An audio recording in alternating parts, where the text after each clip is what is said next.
JESFC 2026. Je suis Théodora Engoulevent, cardiologue à Tours, présidente de la Société française d'hypertension artérielle. Et j'ai le plaisir d'accueillir Romain Boulestreau, qui est cardiologue à Bordeaux. Bonjour Romain. Bonjour Théodora. Nous allons parler d'urgence hypertensive. Et première question, un cardiologue qui a un patient en consultation avec une hypertension sévère, plus de 180-110, il est souvent inquiet.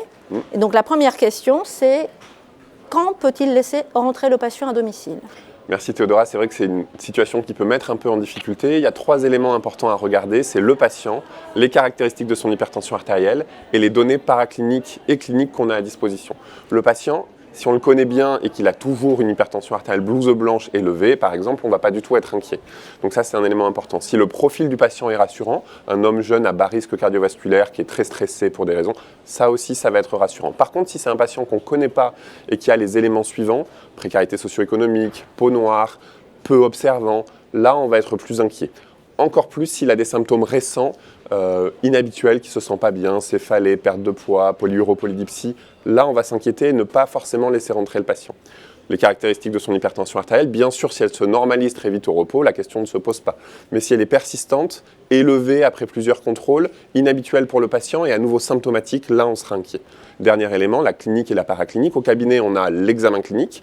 Donc évidemment, si le patient est hémiplégique, il partira à l'UNV.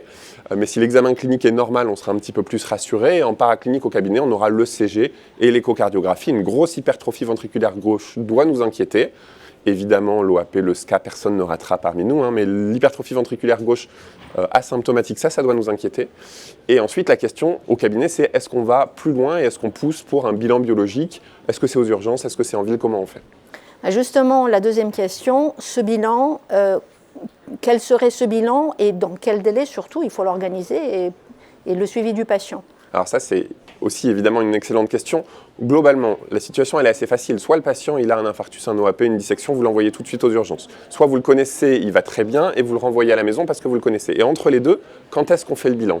Eh bien, on pondère les éléments que j'ai dit juste avant. Soit on est très rassuré et le patient peut rentrer à la maison, il va faire un bilan quand même le lendemain ou l'après-midi, on lui pose un appareil d'automesure ou une MAPA et on le revoit très rapidement. Soit on est inquiet et on veut le bilan rapidement et là il part aux urgences pour avoir le bilan. Ce bilan, il faudra le demander aux urgences, qu'il comporte NFS, plaquettes, aptoglobine LDH pour aller rechercher une microangiopathie thrombotique. Ça, les cardiologues, on n'a pas l'habitude et c'est important. Un ionogramme sanguin, urécréatinémie, une recherche de protéinurie pathologique, BNP-troponine pour aller rechercher une atteinte cardiaque de cette hypertension artérielle sévère. Et là, on aura un bilan qui sera assez complet sur le plan biologique. Et ensuite, on peut aller au fond d'œil si on est aux urgences. C'est important pour éliminer une hypertension artérielle maligne. Et si besoin, demander un scanner ou une IRM cérébrale pour la partie neurologique. C'est très clair. Et quant à la dernière partie, c'est-à-dire le traitement, quelques messages sur tout ce qu'il ne faut pas faire. Oui, parce que traiter les urgences hypertensives, on sait tous faire, mais la question c'est qu'est-ce qu'il ne faut pas faire quand il n'y a pas d'atteinte d'organe cible, que le patient est à 200 mm de mercure de pression en permanence, son organisme est adapté à ça et ses organes cibles sont adaptés à ça.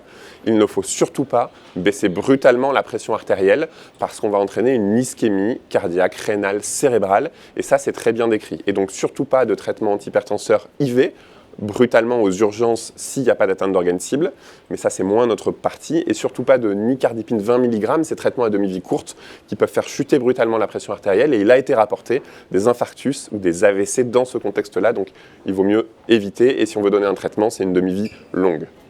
Écoutez, je crois que les choses sont très claires. On peut retenir les 3 principaux messages concernant les urgences hypertensives. 1.